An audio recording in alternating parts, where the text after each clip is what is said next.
Bonjour à tous, bienvenue à la deuxième édition des rendez-vous de la cuisine éco-responsable, exceptionnellement organisée au format digital par le Cluster Bio Rhône-Alpes et l'Ardable, soutenu par la métropole de Lyon, avec ses partenaires de la cuisine éco-responsable. Alors l'après-midi sera composé de deux tables rondes, un peu beaucoup de bio dans mon restant c'est possible, ainsi que gérer ses déchets, la clé du succès à 15 heures.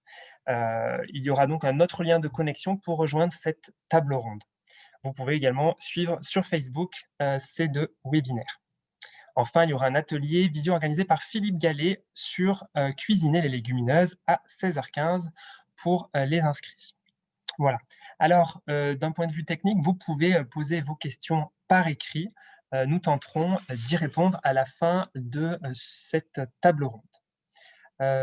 Donc cet événement, il est organisé dans le cadre d'un accompagnement plus global par le Cluster Bio Auvergne-Rhône-Alpes et l'ARDAB pour vous accompagner, vous, professionnels de la restauration, sur l'introduction de produits bio et locaux dans vos restaurants, à la fois sur le côté réglementation, mais aussi sur le côté approvisionnement. Aujourd'hui, 78% des consommateurs veulent du bio au restaurant. C'est aussi l'objet de cette table ronde. Alors, je vais laisser, monsieur Jérémy Camus, vice-président à l'agriculture, l'alimentation et la résilience du territoire de la métropole de Lyon, introduire cet après-midi. Bonjour, monsieur Bonjour, Camus. merci Bastien et bonjour à toutes et tous. Merci pour cette invitation d'introduction de cette rencontre cet après-midi qui m'a l'air très, très passionnante. Je suis vice-président effectivement à la métropole en charge de l'agriculture, de l'alimentation et de la résilience du territoire. Ce que je voulais vous dire aujourd'hui, c'est que à travers cette délégation, le nouvel exécutif met au centre de ses préoccupations la thématique alimentaire et en particulier les filières en amont pour produire l'alimentation que les Grands Lyonnaises et Grands Lyonnais souhaitent retrouver dans leurs assiettes. Et puis en aval, c'est-à-dire toute la filière aval de transformation et de logistique pour faire parvenir ces produits jusque sur la métropole. Peut-être un petit rappel, la métropole n'est pas au début de sa réflexion sur l'alimentation. Une stratégie métropolitaine autour alimentaire a été mise en place sur le précédent mandat. Il s'agit donc sur ce nouveau mandat de proposer une application opérationnelle de cette stratégie. Euh, pour aller très vite, puisque j'espère que vous êtes en attente des tables rondes qui vont se dérouler après mon intervention, et pour rassurer aussi certains acteurs qui sont dans ce domaine d'activité, la volonté de la métropole aujourd'hui, c'est d'agir sur deux grands piliers dans sa politique alimentaire. Le premier pilier, c'est la résilience du système alimentaire territorial. Donc, comment la collectivité métropolitaine agit sur l'ensemble de la chaîne de valeur, je viens de le décrire à l'instant, hein, sur la production agricole, sur la préservation aussi du foncier agricole, mais également sur les filières de transformation de ces produits, et souhaite utiliser pour quelque part amener une dynamique autour de cette filière, sa commande publique. La métropole, c'est aussi les compétences d'un département, et en l'occurrence la gestion de quelques 80 collèges aujourd'hui. Donc, c'est 23 000 assiettes qui sont à produire quotidiennement pour les collégiens et collégiennes du Grand Lyon. Ça représente à peu près 2,8 millions de repas par an, des repas complets sur lesquels nous souhaitons, dans ce mandat, augmenter significativement la part du bio et la part du local dans les assiettes. Donc voilà, et l'autre pilier de la politique que nous sommes en train de dessiner aujourd'hui, c'est la justice alimentaire. Et en cette période de pandémie, en particulier de crise sanitaire, c'est répondre aussi à des enjeux qu'on a découverts ou redécouverts au cours du précédent confinement du printemps. C'est l'existence sur notre territoire encore de déserts alimentaires. Et donc, la volonté de ce nouvel exécutif, c'est de rendre accessible à toutes et tous une alimentation saine et durable sur l'ensemble du territoire, y compris dans les territoires qui sont aujourd'hui délaissés sur cette partie de l'alimentation. Voilà, c'est la première fois que la métropole crée une délégation spécifique sur ces enjeux, hein. Il n'y avait pas jusqu'à présent de délégation autour de l'agriculture et de l'alimentation. Et puis, j'ai un autre enjeu à vous présenter aujourd'hui, c'est une résilience plus globale du territoire.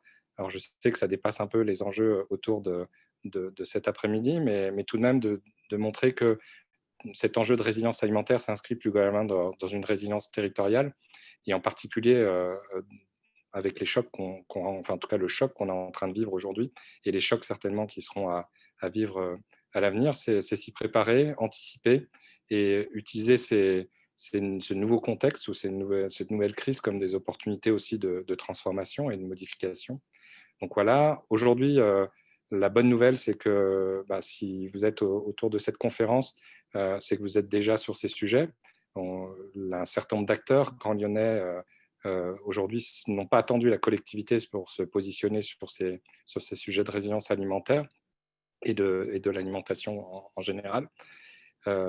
Maintenant, la métropole souhaite accompagner ces acteurs, faire changer d'échelle ces acteurs, et on est en train aujourd'hui de dessiner une politique au sein de la métropole qui j'espère, permettra dans quelques années d'augmenter significativement l'autonomie alimentaire de notre territoire. Petit chiffre symbolique, hein, aujourd'hui, l'autonomie alimentaire de notre territoire, c'est à peu près 5% de notre alimentation, en sachant que 95% de ce qui est produit sur la métropole aujourd'hui part en dehors du territoire.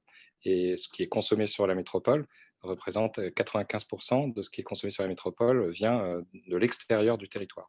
Donc voilà, on a du travail pour améliorer cette autonomie et cette résilience, mot fortement à la mode, mais qui prend tout son sens aujourd'hui. Donc je vous souhaite une très bonne après-midi. Nous sommes désolés de ne pas pouvoir vous accueillir sur la métropole. On se faisait une joie d'accueillir cet événement sur la métro, en tout cas dans les locaux de la métropole. La métropole, c'est aussi un hôtel de la métropole, et quelque part, ce mandat, c'est aussi réhabiliter cette fonction hospitalière d'une collectivité. Et donc demain, nous souhaitons continuer à être une métropole hospitalière pour ce type d'événement et pour travailler avec les acteurs qui ont envie de nous accompagner dans ce mandat qui s'avère à la fois ambitieux et peut-être compliqué dans les contextes qu'on est en train de vivre aujourd'hui. Merci encore, Bastien, pour cette prise de parole. Et puis, voilà, bon après-midi à vous tous. Merci Monsieur Camus pour ce mot d'introduction et ces quelques chiffres clés. Je précise que vous ne pourrez pas être présent du coup à la séance de questions à la fin, de questions-réponses. Mais en tout cas, merci de nous avoir introduit à cette table ronde. Du coup, je vais donner la parole à Monsieur Thomas Vivier-Merle, qui est vice-président du Cluster Bio Auvergne-Rhône-Alpes et fondateur du Relais Local, qui est une plateforme du coup de distribution des produits bio et locaux pour les magasins bio et les restaurants. Bonjour Thomas. Bonjour, bonjour à tous. Donc, au nom de Vincent Bascoul, qui est président du Cluster Bio, je tiens à remercier sincèrement le partenariat que nous avons depuis 2015 entre la métropole de Lyon et le Cluster Bio, et qui permet du coup d'organiser cette journée et qui répond à un enjeu collectif de bien manger dans la restauration collective, ce qui est un très vaste sujet. Le Cluster Bio, c'est l'association régionale des entreprises bio, là pour objectif effectivement le développement économique de la filière bio. Si on est effectivement implanté dans la Drôme, la métropole de Lyon, associée au département du Rhône, compte parmi les territoires les plus dynamiques en termes d'opérateurs, avec environ 750 entreprises certifiées. Cela représente 24% des entreprises régionales. Concernant la partie restauration, donc concernant les restaurants bio, 18 restaurants sont certifiés sur les 58 de la région, ce qui représente 31%. Et ce qui, là aussi, démontre une fois de plus la volonté économique des entreprises et des consommateurs de ce bassin de vouloir changer vraiment leurs habitudes alimentaires. La dynamique engagée depuis toutes ces années est en train de prendre petit à petit, et on constate cela vraiment au quotidien autour de nous. La filière doit aujourd'hui plus que jamais s'organiser pour répondre à ces attentes, tout d'abord en amont, avec les agriculteurs et les transformateurs, avec les logisticiens, pour amener des solutions de proximité adaptées au circuit court, bien évidemment, aux besoins des professionnels de la restauration, tout en préservant la chaîne de valeur économique. Le bio, c'est une réponse pour les consommateurs, mais des initiatives complémentaires doivent absolument être mises en place pour la partie éco-responsabilité et la cohérence de vos établissements. On parle de valorisation et réduction des déchets, dans un contexte où la vente à emporter se développe, alternative aux protéines animales, l'économie berger. Le sujet est relativement vaste.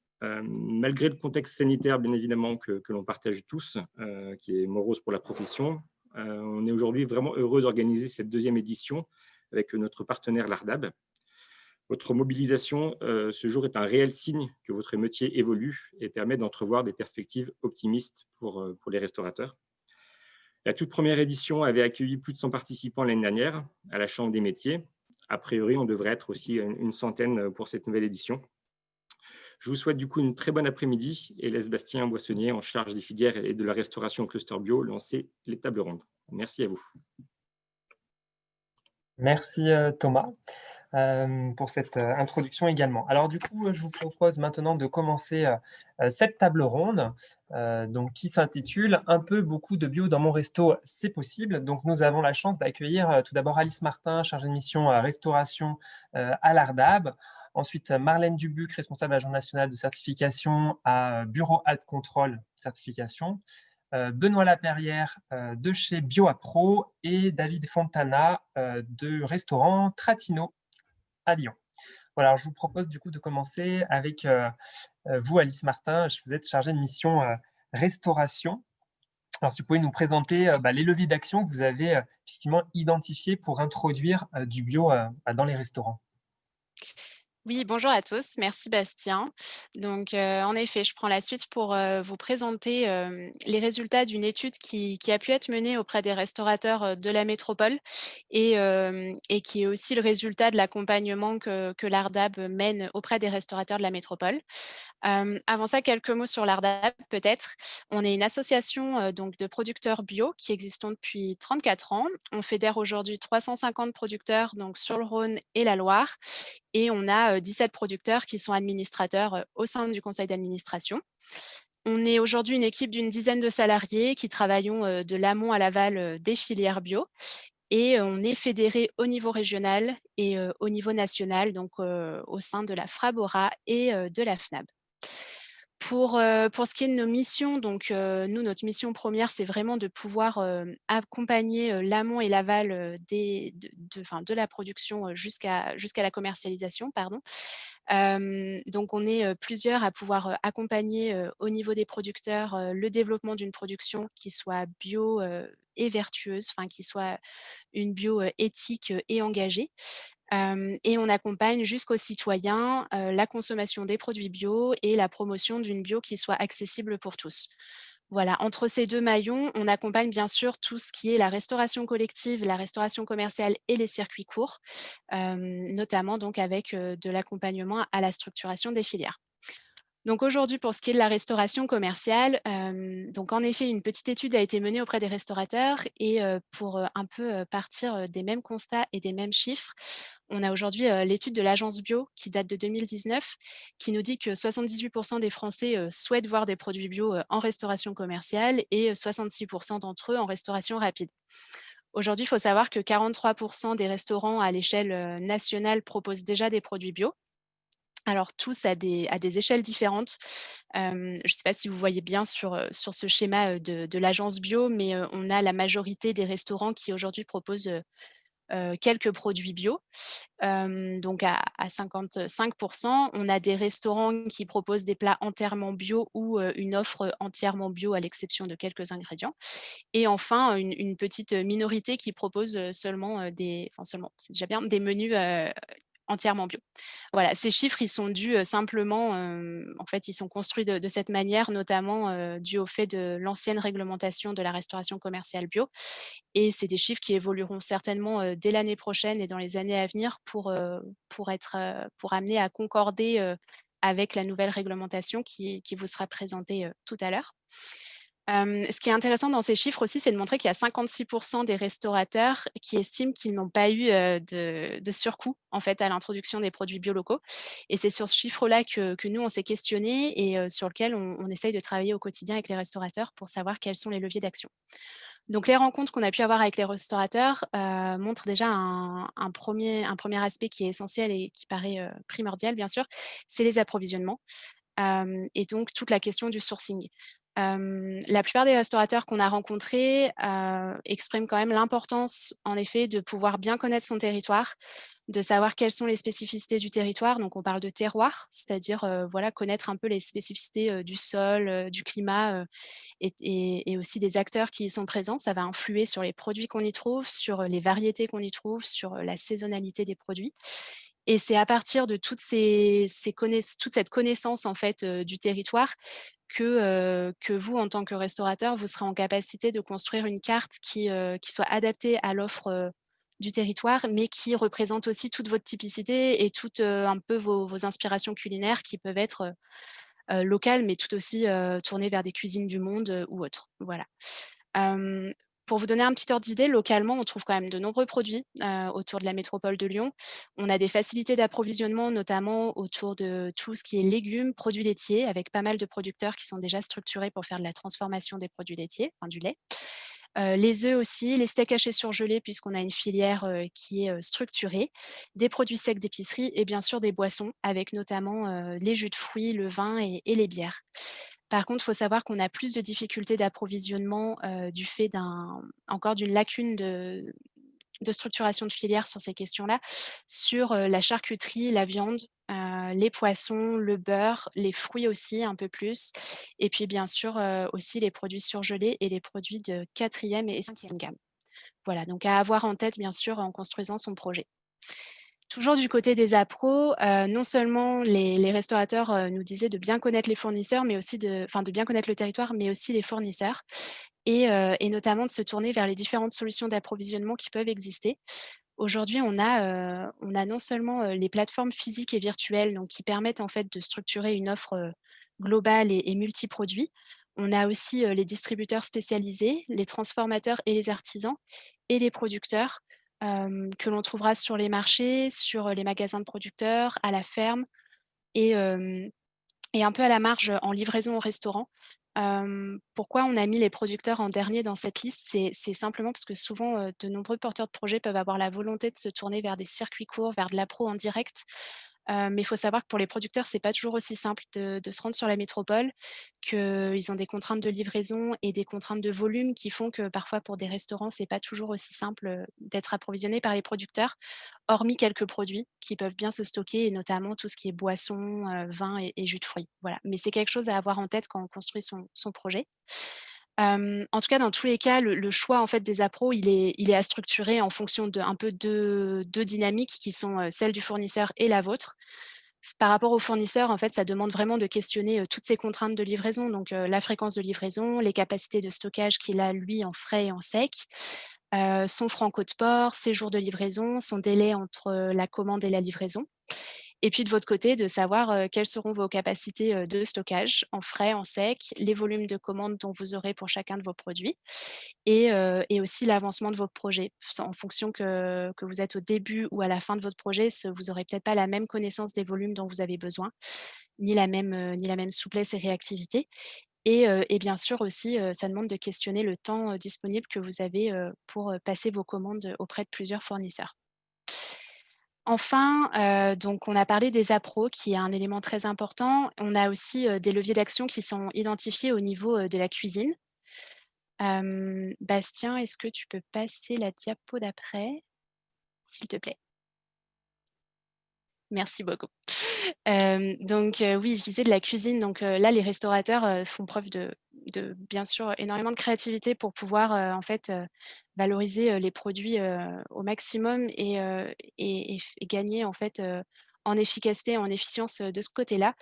Il y a un des éléments le plus important qui réapparaît et qui fait le lien avec le sourcing, c'est, la question, de la saisonnalité des produits et de faire en sorte voilà, d'adapter sa carte aux saisons et bien sûr de se renseigner auprès de ses fournisseurs, sur, par exemple des mercuriales de produits, qui permettent, mensuellement ou même de façon hebdomadaire parfois de bénéficier des meilleurs tarifs, des produits, puisqu'ils seront de saison. On a aussi, des initiatives qui visent à réduire les grammages, de certains produits, notamment les viandes, les steaks hachés, les fromages aussi. Bien sûr, tout en gardant le côté gourmand des plats, qui est quand même, le 1er, enfin un des aspects quand même le plus important en restauration commerciale. On a aussi, beaucoup d'initiatives sur la valorisation des produits jusqu'au bout. Donc, le jus de cuisson, par exemple, des légumineuses, pour faire des desserts. Je vous en dirai pas plus, peut-être que Tratino vous le dira. Les épluchures, pour faire des chips, les croûtes de fromage pour, faire des sauces ou des plats ou encore les fans de légumes. On a aussi toute une dynamique autour du remplacement de certains produits, qui peuvent être, estimés coûteux dans un premier temps, comme par exemple des fromages qui peuvent être, sous label ou, voilà, de qualité et de renommée, qui peuvent être remplacés par d'autres fromages qui, au niveau technique et organoleptique, trouveront les mêmes, qualités dans les plats. Et puis enfin, on a aussi des initiatives au niveau des produits et notamment concernant les légumineuses et la viande. Donc, les légumineuses, notamment pour remplacer la viande dans certains plats et répondre aussi à une attente qui est de plus en plus présente au niveau des clients. Mais surtout, faire des économies aussi de votre côté puisque, la viande constitue le premier budget aujourd'hui, des appros et donc ça permet, de proposer des plats équilibrés, tout en maîtrisant son budget. Et enfin, du côté de la viande bovine, si c'est un produit qui est introduit sur votre carte, il y a une réflexion qui peut être intéressante sur la question de l'introduction des morceaux à bouillir. Aujourd'hui, on a beaucoup de restaurateurs, enfin, la demande est très forte pour les morceaux, à griller et à braiser. En fait, il faut savoir qu'une vache, ça est constitué aussi de morceaux à bouillir, au niveau de la viande et qu'on a aujourd'hui un déséquilibre au niveau des morceaux qui peut tout à fait être rééquilibré par des acteurs, de la restauration commerciale et qui permet en fait de placer la restauration commerciale comme un véritable acteur au sein des filières. Et puis vous, ça vous permet de bénéficier d'une viande qui est un peu moins chère, à introduire, voilà, en termes d'approvisionnement. Donc un peu tous ces leviers, donc c'est des leviers, hein, qui ont été identifiés auprès des restaurateurs de la métropole de Lyon, entre autres. Ils sont repris dans de nombreuses études, qui sont faites, notamment par l'agence bio. On le voit sur ce graphique, voilà, en fait, c'est l'association de différents leviers d'action pour maîtriser son budget qui feront que vous réussirez à le maîtriser. Donc, on a parlé, bien sûr, d'acheter des produits bruts, de travailler auprès de ses fournisseurs, de réfléchir, ses circuits logistiques, mais on a aussi, la limitation du gaspillage, le travail, sur des plats, des repas végétariens, on en a parlé et puis aussi, la réduction des grammages ou le travail, auprès du personnel pour les former. Voilà, c'est toutes ces associations-là qui permettront de gérer au mieux, l'introduction des produits bio, qui n'est pas seulement à travailler sur les appros, mais qui est à travailler sur, toute la cuisine. Et enfin, je terminerai là-dessus avant de laisser, la parole, pour la suite. En fait, toute cette démarche, ça a été relevé par, tous les restaurateurs. Elle demande beaucoup d'investissement, elle demande, beaucoup d'engagement, personnel et de la part de chacun et en fait, elle se doit d'être valorisée. Elle se doit déjà d'être valorisée par la certification, bio, pour la restauration commerciale, qui est une obligation aujourd'hui si vous souhaitez communiquer, sur votre démarche. Vous pouvez pas dire que vous introduisez des produits bio si vous n'êtes pas certifié aujourd'hui et donc comme je le disais, il y a une nouvelle certification qui existe, qui sera développée, par la suite et qui a un peu changé de celle, d'avant. C'est aussi, très intéressant de pouvoir construire une démarche qui est globale, non seulement travailler sur ces appros bio et locaux, mais aussi, chercher, toute sa dynamique, un peu éco-responsable, comme c'est le thème d'aujourd'hui bien sûr, avec, la réduction des déchets, la valorisation des sous-produits, le travail des emballages ou les choses comme ça et c'est ça qui fera que votre communication, elle sera d'autant plus cohérente auprès de vos clients, en fait. Tout comme l'importance de mettre en avant le local tout autant que le bio. Aujourd'hui, il y a beaucoup de clients qui sont très sensibles au local et du coup, c'est important de le mettre en avant aussi, voilà et donc ces 2 aspects-là ensemble sont encore, plus puissants, bien sûr. C'est aussi, valoriser bien sûr de mettre en avant, vos fournisseurs en racontant leurs histoires. Donc, ça peut être des cartes de fournisseurs, ça peut être de la mise en avant de produits, ça peut être des portraits de producteurs qui sont faits, sur votre restaurant ou sur les réseaux sociaux aussi. Donc on parle des réseaux sociaux aussi, de l'importance des réseaux sociaux. Là-dessus, je développerai pas. Je pense qu'on est tous, conscients qu'aujourd'hui c'est indispensable. Et puis enfin, et je terminerai là-dessus, c'est important aussi enfin ça peut être important et valorisable de pouvoir participer aux initiatives locales qui se font sur la métropole de Lyon. On en a beaucoup et pour en citer que quelques-unes, on a, notamment, l'adhésion au label, Ville équitable et durable. On a la campagne Manger bio et local qui se fait chaque année et enfin on a le guide des bonnes adresses bio, qui est le guide édité par l'Ardab et qui vous permet d'être référencé, auprès de tous les acteurs, du bio sur le territoire. Voilà et je vais terminer là parce que j'ai peut-être dépassé mon temps. Merci, Alice pour cette, présentation. Du coup, n'hésitez pas à poser vos questions dans la partie réservée pour les questions, on y répondra à la fin. Du coup, bonjour Marlène Dubuc, vous êtes responsable de l'Agence nationale d'Alcontrôle Certification. Pouvez-vous, nous expliquer cette nouvelle réglementation bio, en quoi elle facilite finalement l'introduction de produits bio pour les restaurants? Voilà, je vous laisse, nous expliquer un peu tout ça. Bonjour à tous et merci pour le cluster bio de cette sollicitation. Donc effectivement, je vais vous présenter le nouveau cahier des charges restauration biologique hors foyer à caractère commercial. Donc pour démarrer, je vous propose un petit peu de reparler du contexte de ce cahier des charges, puisque au niveau réglementaire, aujourd'hui, les activités de restauration n'entrent pas dans le périmètre de du règlement européen 834/2007, un règlement qui légifère sur tous les autres produits biologiques et catégories. Donc l'Europe a laissé en fait chaque État membre décider de mettre en place des règles nationales. Ce qu'a fait la France en 2012 en rédigeant un premier cahier des charges qui, du coup, était jugé assez contraignant par la profession, notamment au niveau administratif et documentaire, puisque 2,6 de restaurants simplement étaient certifiés bio en France en 2019, contre, on voyait dans le support précédent qu'on avait 43 des restaurants qui communiquaient. Donc voilà un gros écart à ce niveau-là. Donc du coup, sous l'impulsion des professionnels qui ont retravaillé une rédaction de ce cahier des charges, il y a une nouvelle version donc, qui a été publiée le 1er janvier 2020 de cette année, donc sous l'autorité en fait de l'INAO, qui est l'autorité compétente pour la France. Alors du coup, ce cahier des charges, il va concerner plusieurs opérateurs, hein. Donc dans un premier temps, donc tous les opérateurs qui vont préparer ou distribuer directement aux consommateurs des denrées prêtes à être consommées sur place ou emportées. Donc ça va être le cas des restaurants et des traiteurs. On va avoir également les automates réalisant une transformation ou une préparation qui vont être concernés.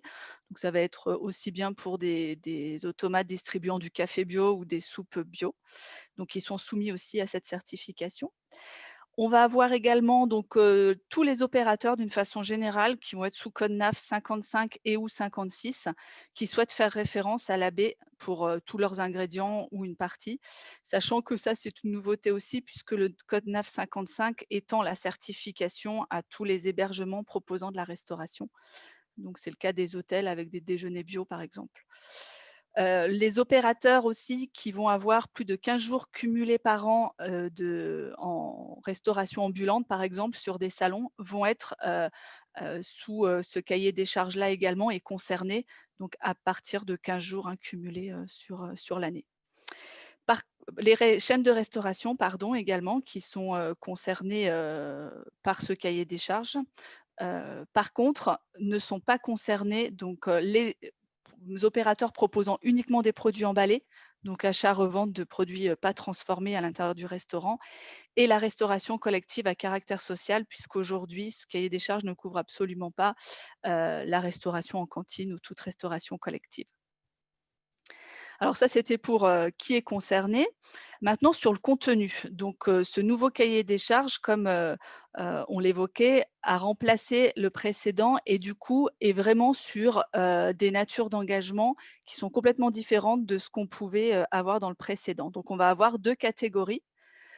Donc, qui sont cumulables d'ailleurs, les deux. Donc, une première catégorie qui va être la certification plat et menu. Donc, c'est la première nature d'engagement.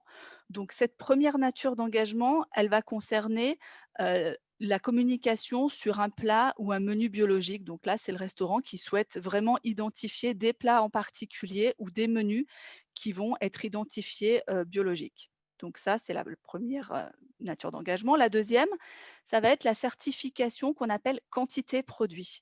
Donc cette certification quantité produit, elle repose sur le pourcentage d'ingrédients ou de denrées biologiques en valeur apprécié sur une base mensuelle des achats de denrées alimentaires, y compris les boissons.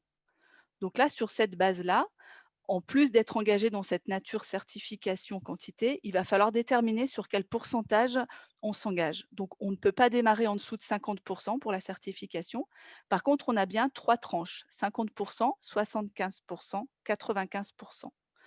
Donc, la tranche de 95% au moins d'ingrédients ou de denrées achetés en bio sur sa valeur sur la base mensuelle va permettre de communiquer sur l'enseigne biologique du restaurant. Donc, c'est le seul cas qui est autorisé dans le cahier des charges, c'est sur cette tranche-là de plus de 95%.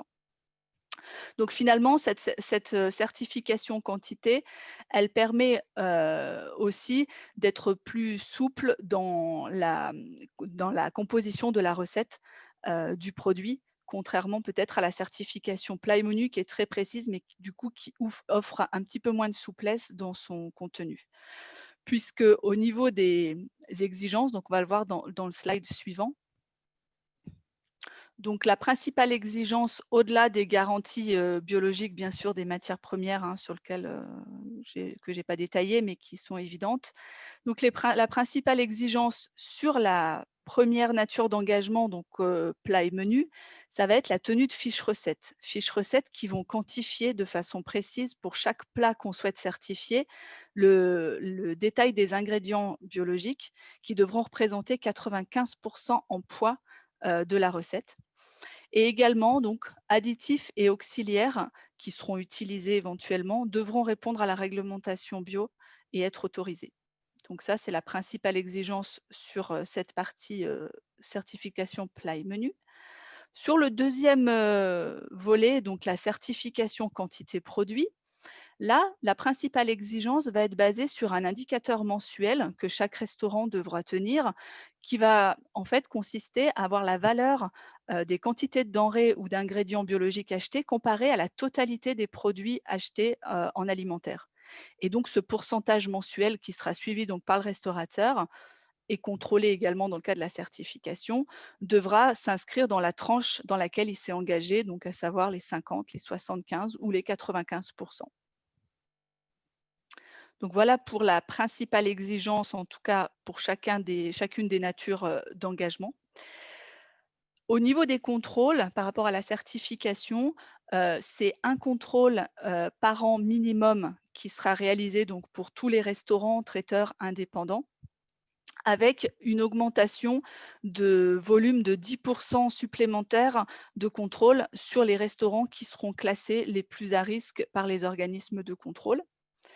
Pour les chaînes de restauration, une petite particularité dans les fréquences de contrôle, puisque là, on va coupler et cumuler donc des fréquences de contrôle pour les structures d'achat, pour les structures de référencement et également par rapport au restaurant lui-même en fonction de la standardisation ou pas des recettes. Soit chacun des restaurants de la chaîne sera contrôlé, soit ce sera un nombre qui sera échantillonné, donc la règle d'échantillonnage étant présente dans le cahier des charges pour qu'elle soit équitable pour tous les opérateurs. Voilà pour la partie contrôle. Merci. Merci Madame Dubuc pour ces explications claires. On y voit un peu mieux du coup sur cette nouvelle réglementation qui devrait quand même donner un petit coup de pouce au bio dans la restauration commerciale. Alors maintenant, qu'en est-il de l'approvisionnement quand on introduit du bio dans son restaurant? Alors Benoît Laperrière, vous êtes du coup commercial chez BioApro.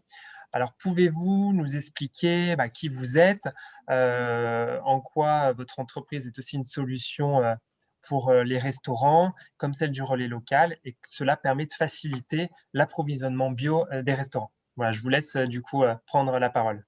Très bien, je vous remercie. Donc, pour présenter brièvement BioApro, BioApro a démarré en 2009. Pour la petite histoire, sur un coup de fil de la restauration collective dans les bureaux de l'Ardab, qui a entraîné une réunion des producteurs individuellement, qui n'étaient pas capables de répondre par faute de temps et faute de moyens à cette demande. Et de là est né BioApro en 2009. En 2011, BioApro s'est structuré, est devenue une SIC, une société coopérative d'intérêt collectif. Donc, elle est gouvernée par un collège de producteurs et un collège de salariés qui se réunissent une dizaine de fois par an sous forme de conseils coopératifs pour définir la stratégie et commerciale et logistique de la structure. Plus, d'autre part, les producteurs se réunissent aussi en réunion de filière. Et c'est des réunions très importantes où se définissent en fait la planification et les prix. Parce que BioApro, une des valeurs du BioApro, c'est vraiment la juste rémunération des producteurs. Donc, on est vraiment une structure où les producteurs sont les acteurs de leur outil de commercialisation. Donc là, du coup, on peut passer au deuxième slide, s'il te plaît.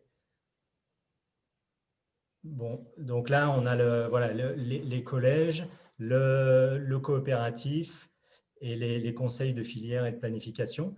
Donc ensuite, je vais expliquer un petit peu l'offre globale qu'on propose. Donc c'est le slide d'après. On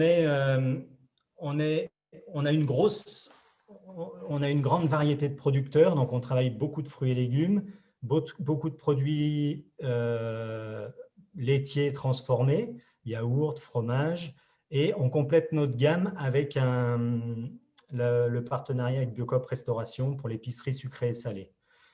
Alors là, je vais reprendre un petit peu ce qu'a expliqué Alice tout à l'heure, c'est que je pense que pour être approvisionné en produits bio et locaux, ce qui est vraiment important, c'est être connecté à la réalité de la production.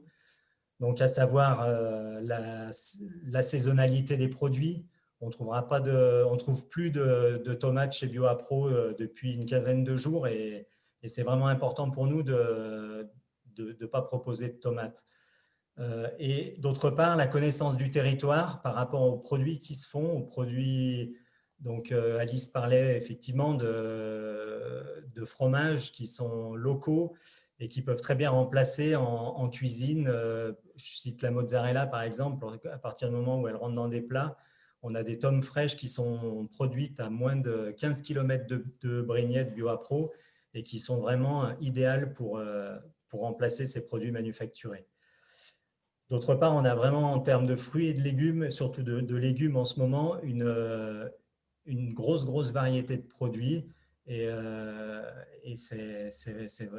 voilà. Donc, notre plateforme, elle, on peut passer au celui d'après, du coup. On est une plateforme physique. On parlait de plateforme physique. On est vraiment une plateforme physique. On a 3 pôles. On a un pôle commercial, donc qui va s'occuper des commandes, une équipe commerciale de 3 personnes qui va prendre les commandes et les commandes au téléphone. Ensuite, on a une équipe logistique qui va s'occuper de la préparation des commandes. Et ensuite, on a une équipe administrative qui va s'occuper de la facturation. Sur l'équipe logistique, on a deux personnes qui s'occupent des approvisionnements et une personne qui s'occupe de la qualité. Donc, chaque pôle est vraiment important dans le processus. On propose deux catalogues, un catalogue local, un catalogue un peu plus général et une mercuriale de fruits et légumes qui est remise à jour toutes les semaines. Voilà. Côté transport, on a vraiment pris la politique de travailler avec un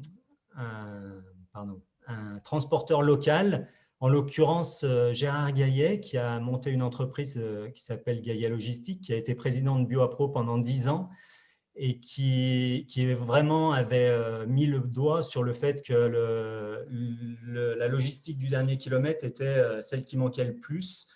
Du coup, avec cette structure, on arrive à construire ensemble les tournées pour répondre aux besoins spécifiques de chaque client. Voilà. Ensuite, BioApro, donc si on décide de travailler avec BioApro, qui est une structure qui est comme… On propose une visite du restaurant, du futur client. On propose également une visite de BioApro, ce qui permet de visiter la plateforme, de prendre un petit peu, de découvrir les produits avec la découverte des catalogues. Et ensuite, on lance les premières commandes. Je pense qu'il est important ensuite, c'est d'apprendre à se connaître et de trouver un rythme de croisière. Donc, BioApro est vraiment la solution, une des solutions de l'approvisionnement et où le producteur est vraiment acteur de son outil de commercialisation. Voilà, donc si vous avez je vous remercie. Merci du coup Benoît pour la présentation de BioApro. Donc n'hésitez pas encore à poser vos questions sur l'interface Q&R, questions-réponses que vous avez, on y reviendra juste après. Du coup, pour continuer, donc je vous propose le témoignage de Davide Fontana, qui est gérant donc, du restaurant Tratino, situé à la commune, du coup, sur Lyon. David, du coup, si tu peux un peu nous expliquer, présenter le restaurant, la façon de travailler, expliquer aussi le choix du bio en termes d'approvisionnement et aussi peut-être les astuces pour réduire le coût du bio dans le restaurant. Carrément. Donc, bonjour à tous. Salut Bastien. Pour récapituler, qu'est-ce Tratino dans un premier temps? Donc, Tratino, on est installé à la commune depuis mars 2018. On a développé notre partie restauration, la partie cuisine de notre concept.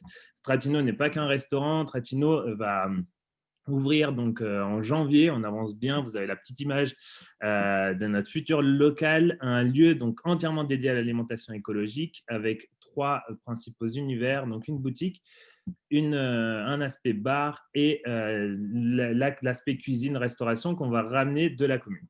Ça, c'est juste pour éclaircir un peu qu'est-ce que Tratino et où on en est dans notre projet. Pour basculer un peu plus sur le choix du bio et comment on gère l'approvisionnement et comment on gère tout ça en cuisine, qui a été, qui a été notre cœur de métier pendant ces deux dernières années et demie. Aujourd'hui, le choix du bio, nous, on a fait un choix pas par tendance, mais par valeur. C'est vraiment un choix personnel. Donc, j'ai créé Tratino avec mon frère. On vient d'une famille qui a mené énormément de luttes écologistes. Donc, voilà, ça a été un choix plus par valeur familiale que pour surfer un peu sur la vague du bio. Par contre, on s'est bien sûr intéressé à la demande des consommateurs dans le bio et on s'est très intensément lancé dans l'étude et dans le rapport que le consommateur a avec le bio, qui est un rapport assez complexe. Le bio est à rentrer tout à fait dans les habitudes chez les épiceries, mais dans la restauration, en tant que professionnel sur le terrain, on voit parfois des réticences ou parfois des volontés qui n'ont pas forcément… les gens ne sont pas attirés en premier lieu par le bio. D'où l'importance de mettre des valeurs autour, notamment la valeur du local qui est fondamentale. On en parlait tout à l'heure avec Benoît et Alice. Et c'est une valeur qui est centrale aujourd'hui et qui vient vraiment contrebalancer la partie du bio, notamment dans la restauration. Je développe un peu sur ces points-là. Nous, donc, j'ai bien dit, un lieu dédié à l'alimentation écologique. Donc, on est à 65% de nos produits viennent à moins de 150 km de Lyon. On passe à 80% en direct avec le groupement de producteurs, donc BioApro, 90% pour ce qui est des approvisionnements en circuit court. On a quelques producteurs en direct. Et pour le reste, on est bien sûr sur de la saisonnalité, du commerce équitable et toutes les valeurs qui en découlent derrière, notamment la valeur fondamentale qui est le fait maison. Pour ce qui est de l'approvisionnement, comment on gère l'approvisionnement, donc nous on est labellisé 100%, donc on va au-delà des 95%. On avait eu ce petit clin d'œil parce que nous, tout ce qu'on utilise est bio, que ce soit le sel, le poivre, tout ce qu'on peut penser dans une cuisine, et tout est labellisé bio, ou pour le sel qui ne peut pas être labellisé, est labellisé par d'autres labels comme Nature et Progrès qui labellisent avec les mêmes critères que le bio. Produits de la mer ne peuvent pas être labellisés bio en tant que tels. Notre approvisionnement est clairement la base en fait de notre concept. Pourquoi? Parce que quand on fait de la cuisine, on a besoin de produits, on a besoin de choisir de bons produits.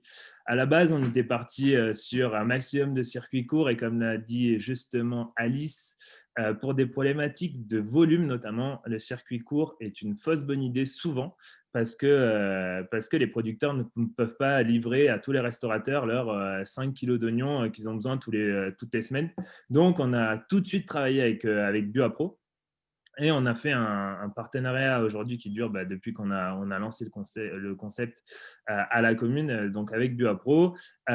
Et on a vraiment su se tirer vers le haut, apporter dans un sens comme dans l'autre, vraiment des petits tips et des petits retours d'expérience qui sont fondamentaux à créer vraiment la filière. Aujourd'hui, BioApro est un partenaire solide. Et ce n'est pas parce que Benoît est là que je dis ça, mais parce que je le pense vraiment et parce qu'on a, on a eu des résultats. Malgré quelques couacs d'ajustement, on a vraiment des résultats très positifs et nous permet d'avoir un approvisionnement 100% bio et un maximum local. Bien évidemment, il y a des produits qu'on ne peut pas avoir localement, comme la crème, par exemple, où il y a des productions limitées, notamment UHT. Voilà, il y a quelques petits produits où on ajuste. De notre côté, on a décidé de valoriser tout ça grâce à une cuisine d'inspiration italienne. Donc, on développe des plats italiens, mais avec les produits qui respectent les valeurs que je vous ai dit tout à l'heure. Donc, ça a été aussi un enjeu majeur de valoriser ces produits avec une cuisine gourmande, généreuse, et voilà, qui fait penser un peu à la cuisine de grand-mère. Là, ça a été vraiment un choix fort d'avoir des échanges avec notamment les fournisseurs. Je peux vous donner quelques exemples. Tout à l'heure, Benoît parlait de la tome fraîche. Nous, on a arrêté d'utiliser la mozzarella en pain qu'on met par exemple dans les gratins, au-dessus des pizzas. On utilise de la tome fraîche, donc qui marche tout aussi bien et qui est un produit qui est local. On a aussi eu un petit point sur une sauce fromagère qu'on faisait à base de gorgonzola uniquement et qu'aujourd'hui, la grande majorité du fromage qu'on met dedans, c'est du bleu de Sassenage, donc du bleu du Vercors. Et voilà, ainsi de suite. En fait, on est beaucoup à l'écoute d'avoir des retours et de se dire, ben voilà, moi, j'ai ce produit qui peut remplacer tel autre produit. Donc, l'échange est fondamental et la communication, bien évidemment, est centrale à la relation entre le producteur ou les représentants des producteurs et nous, en fait, en tant que professionnels.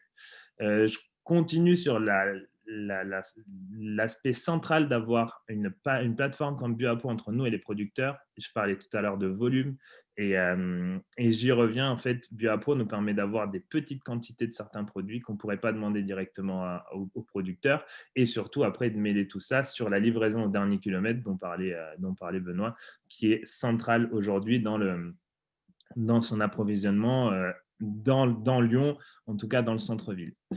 Pour tout ce qui est cuisine et quelques astuces, notamment pour les coûts, tout à l'heure, Alice faisait allusion à notre mousse au chocolat avec laquelle on fait donc bien évidemment du chocolat, mais on l'a fait à base d'aquafaba, c'est l'eau des pois chiches. Donc en fait, on fait du houmous et on récupère l'eau pour en faire donc de la mousse au chocolat. On est bien évidemment dans cette logique-là. Comment on valorise aussi les croûtes de parmesan dans la sauce fromagère, plein de petites choses comme ça. En effet, le coût est plus élevé. Le fait de transformer maison, en fait, on a la main entièrement sur tout ce qui est de la transformation du produit. Et donc, on peut ajuster, garder certaines choses, les utiliser de certaines autres façons. Ainsi, en fait, on arrive à avoir des taux de gaspillage qui sont vraiment très réduits. Une astuce aussi, c'est vraiment de faire des recettes les plus, qui peuvent le plus se garder, bien évidemment. Donc, tout doit être vraiment réfléchi autour. Je veux faire du 100% bio, je veux faire du bio local. Je trouve l'approvisionnement. Une fois que l'approvisionnement est mis en place, eh ben, je tourne autour de ma cuisine, tourne autour de ça pour en fait créer des choses. On s'adapte bien évidemment en saison, donc parfois on a des produits où on a en grande quantité, parfois non.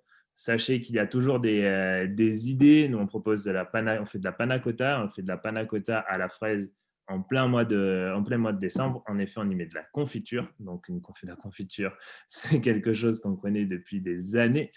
Et aussi la sauce tomate, on l'a tout le temps, bien évidemment, avec le concassé de tomate, qui n'est autre que la conserve que connaissent bien nos grands-mères et qu'on connaît bien. Donc, pas hésiter aussi à trouver des petites astuces comme ça. En tout cas, l'approvisionnement, ça a été pour nous le point névralgique. C'est pour ça aussi qu'on a tout de suite recruté ou très rapidement recruté sur ce poste. Comme disait Alice, pour faire les commandes, gérer aussi quand on a quand on a des produits indisponibles, c'est un travail à plein temps. En tout cas, s'il n'y a pas la possibilité d'embaucher tout de suite sur l'approvisionnement, c'est toujours intéressant de prendre du temps. En tout cas, ça demande du temps. Il ne faut pas sous-estimer le temps que demande ce poste-là. Donc voilà, si vous avez des questions, je suis bien évidemment disponible tout de suite. Je crois que mon temps est écoulé et je vais laisser la parole à Bastien pour reprendre la main, pour ne pas trop déborder. Merci pour ce témoignage très riche avec toutes les petites astuces. Du coup, effectivement, on va passer à la partie effectivement questions. Donc, vous avez été plusieurs à soumettre des questions. Donc, tout d'abord, il y en a une première plus globalement sur la communication autour du bio.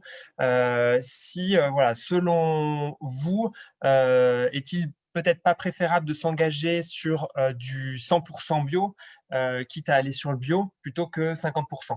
Donc, c'est une question voilà, qui peut peut-être s'adresser soit effectivement à toi, David, ou bien aussi peut-être à Marlène sur la certification.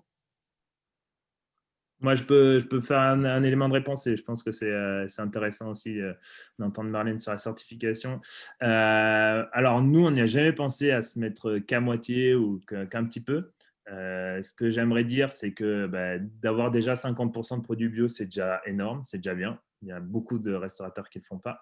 Mais on va vite arriver à des limites, notamment sur la qualité des produits. Si vous faites toute votre cuisine en bio, vous n'avez pas la crème bio, en fait, vous allez avoir un manque sur une qualité de produit et donc en fait des qualités de produits qui sont inégales et donc des résultats qui peuvent être vraiment décevants ou en tout cas inégaux. Quand on dit bio, on dit souvent un produit qui est au niveau de la qualité, qui a un haut niveau qualitatif, quoi. Donc moi, je préconise de se mettre à fond et de trouver des solutions quand on se met à fond. Et en fait, les surplus au niveau financier notamment, peuvent tout à fait se gérer avec de la créativité. Voilà pour moi. Marlène, peut-être, merci. Ouais, pour compléter, donc effectivement, la précision importante, c'est que la communication, elle est très importante aussi pour le consommateur et que le cahier des charges, il s'accompagne aussi d'une information de ce qui est bio, de ce qui ne l'est pas. Donc, c'est vrai que s'il y a beaucoup de choses qui ne le sont pas, ça peut, au niveau de la communication aussi, amener pas mal de questionnements. Par contre, c'est vrai que si c'est, comme on parlait que la quantité produite, c'est en valeur, on peut avoir de poissons, par exemple, de mer, qui n'est pas du tout biologique, qu'on souhaite maintenir à sa carte et qui va finalement faire baisser l'indicateur. Ça représente peu de produits, mais une grosse valeur d'achat. Donc, ça vient aussi compléter les propos de David, d'être vigilant à ça aussi. Très bien, merci. Notre question, du coup, on parlait de crème. Pourquoi finalement les produits crèmerie bio sont difficiles à trouver localement en région? Peut-être que du coup, Lardab, Alice, as-tu quelques éléments de réponse? Pourquoi les produits crèmerie bio sont difficiles à trouver localement en région? Oui. Alors, Élodie. Oui, c'est pas Alice, mais c'est Élodie. Du coup, moi, je travaille aussi sur ce projet d'accompagnement de la restauration commerciale.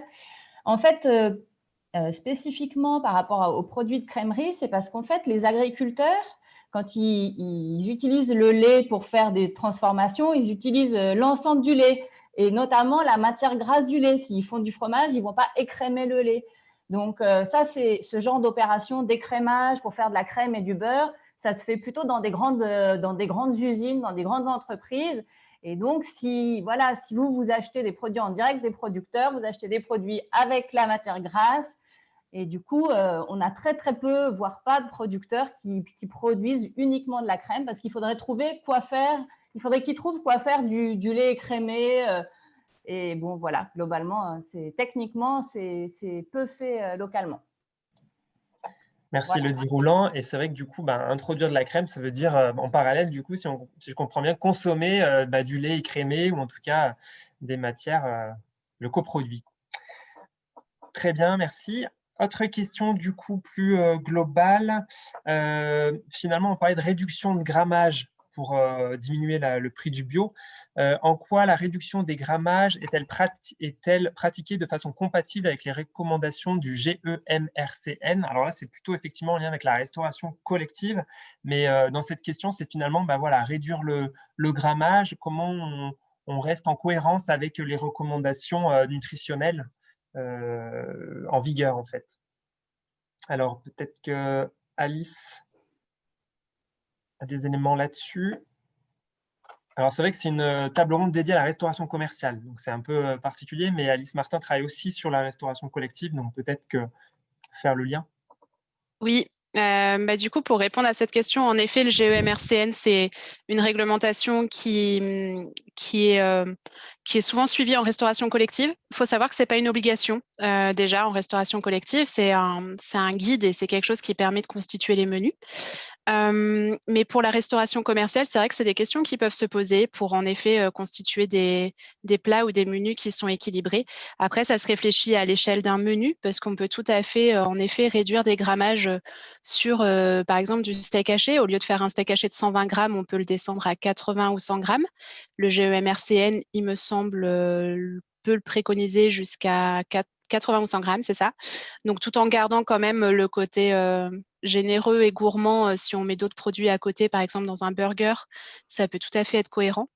Et puis surtout, en fait, cette réflexion sur les grammages, il faut qu'elle se réfléchisse à l'échelle du repas au complet. On peut tout à fait réduire les protéines animales dans le steak haché, mais rajouter un yaourt ou un fromage en fin de repas ou dans le burger, qui vont en fait permettre d'équilibrer les apports protéiques. Donc, c'est vrai que le GEMRCN, normalement, donne un cadre de réflexion à l'échelle de 20 repas. C'est pour ça qu'il est très adapté à la restauration collective, donc sur 4 semaines souvent. Mais c'est quelque chose qui peut se réfléchir à la restauration commerciale, tout à fait. N'hésitez pas à poser encore vos questions. Il reste 3 à 4 petites minutes. Une question qui vient d'arriver. Quelle est la proportion de restaurants certifiés bio à 95% en France et en région Auvergne-Rhône-Alpes? Du coup, peut-être que Marlène, vous avez des éléments de réponse ou Élodie également? Alors non, moi, j'ai pas les éléments de réponse. Aujourd'hui, il n'y a pas de chiffres qui sont publiés par l'agence bio, donc je pourrais parler que pour nous, Alpes Contrôle Certification, où on a une grosse majorité de 95% en tout cas de certifiés par rapport à l'engagement quantité produit. Mais au niveau national et régional, j'ai pas plus de chiffres. Ouais, je peux peut-être compléter. À l'Ardab, on fait depuis plusieurs années le guide des bonnes adresses bio, dans lequel on recense notamment les restaurants qui sont certifiés. Donc, jusqu'à présent, il n'existait pas la certification avec le pourcentage 50%, 75% et 95%. Donc ça, on espère que cette nouvelle certification va vraiment faciliter l'engagement des restaurants dans la certification, parce que jusqu'à présent, sur le Rhône, il y avait, on va dire, moins de 10 restaurants qui étaient certifiés. Et la réglementation, comme elle était faite actuellement, était un frein même pour se faire certifier. On a des restaurants qui introduisaient un très, très grand pourcentage d'éléments bio à leur carte et qui, pour autant, ne se faisaient pas certifier et ne communiquaient pas sur leurs produits bio parce que la certification était trop contraignante pour eux au niveau administratif. Donc, on espère que cette nouvelle réglementation va vraiment alléger et permettre une forte évolution des certifications. Merci. Si je peux juste compléter pour aller dans le sens d'Élodie pour la certification, c'est en effet contraignant au niveau administratif, ça demande du temps, ce qui n'est pas non plus hyper long parce que souvent c'est une journée ou une demi-journée passée avec le certificateur. Et au niveau financier, sur les 2 premières années, après je ne sais plus exactement, mais peut-être Bastien a les informations plus exactes, par le cluster bio, en fait, la région avait une subvention pour les premières années de certification. C'est pour ça aussi que ça prend quasiment 80%, je crois, ou 70% du prix de la certification. Donc, ce qui peut pousser aussi à se certifier du fait qu'on enlève un peu l'aspect économique, ou en tout cas on le facilite grâce à cette subvention. Et concrètement, elle est hyper facile à faire et le cluster est et hyper rapide dès qu'ils ont sur le déblocage. Donc voilà, pas oublier sur l'aspect financier qu'il y a des aides et pas oublier à les demander parce que ce n'est pas si compliqué. Merci. Du coup, oui, tout à l'heure, en introduction, Thomas Vivier-Même a rappelé aussi le nombre de restaurants certifiés bio en région et dans le Rhône. Donc, voilà, il avait les éléments sur ces chiffres clés, mais sans pouvoir préciser si c'était effectivement du 95%. Justement, il y a une question qui arrive et ça sera la dernière, malheureusement, parce que le temps passe vite. Combien coûte le processus de certification en moyenne ? Sachant qu'effectivement, on peut solliciter une aide à la certification bio en région Auvergne-Rhône-Alpes. Peut-être que, Marlène, du coup, vous pouvez donner quelques éléments, bien évidemment, même si c'est toujours compliqué de donner des chiffres. Oui, c'est toujours compliqué et je parle voilà, pour en tout cas Bureau Alpes Contrôle. Donc, on a des certifications qui démarrent de 550 € par an jusqu'à 1 000 € en fonction de la dimension de certains critères en fait, qu'on vous demande lors de la demande de devis. Parfait. Très bien. Ben, merci. Écoutez, le temps passe vite. Peut-être dernière remarque, Élodie Roland, puis nous devrons clôturer cette première table ronde. Juste une dernière remarque, je voulais vraiment insister sur le fait que dans le cadre de ce projet d'accompagnement des restaurants qui est financé par la métropole et donc avec lequel on travaille le cluster et l'ARDAB, il y a vraiment un volet sur l'accompagnement individuel des restaurants pour s'approvisionner. Et donc, on est à votre disposition pour répondre à vos questions de manière individuelle. Donc, ça peut se faire par un entretien individuel qui sera plutôt téléphonique, bon, ces jours-ci, mais qui, après, par la suite, peut se faire en visuel et voilà, qui peuvent répondre à vos questions sur comment s'approvisionner sur tel produit, à quel prix et quelle filière existe localement. Voilà, merci. Tout à fait, merci Élodie. C'était presque ma conclusion. J'ai dit ces propos de dire que c'est vraiment vrai et que souvent on pense que c'est des belles paroles et le cluster, l'ARDAB sont vraiment très disponibles et ne demandent qu'à être sollicités. Donc surtout n'hésitez pas parce que ça apporte beaucoup et il y a une vraie disponibilité qui y a derrière. Voilà, merci beaucoup. Merci pour tes remarques, David. Donc voilà, n'hésitez pas, vous avez nos coordonnées sur cette slide ici. Maintenant, malheureusement, nous allons devoir terminer cette table ronde. Pour ceux qui sont inscrits donc, à la table ronde Gérer ses déchets, la clé du succès, je vous invite à cliquer sur le lien que vous avez reçu par mail pour la deuxième table ronde. Nous allons donc changer d'univers et rejoindre la deuxième table ronde qui va commencer dans quelques minutes. Également sur Facebook, si vous avez des difficultés à retrouver ce lien. En tout cas, merci beaucoup à tous les intervenants. C'était un format un peu inédit, digital. En tout cas, voilà, tout le monde a joué le jeu, donc c'est chouette. On espère que ça vous a plu. Et donc, merci encore aux intervenants et aux participants. À tout de suite donc sur la deuxième table ronde.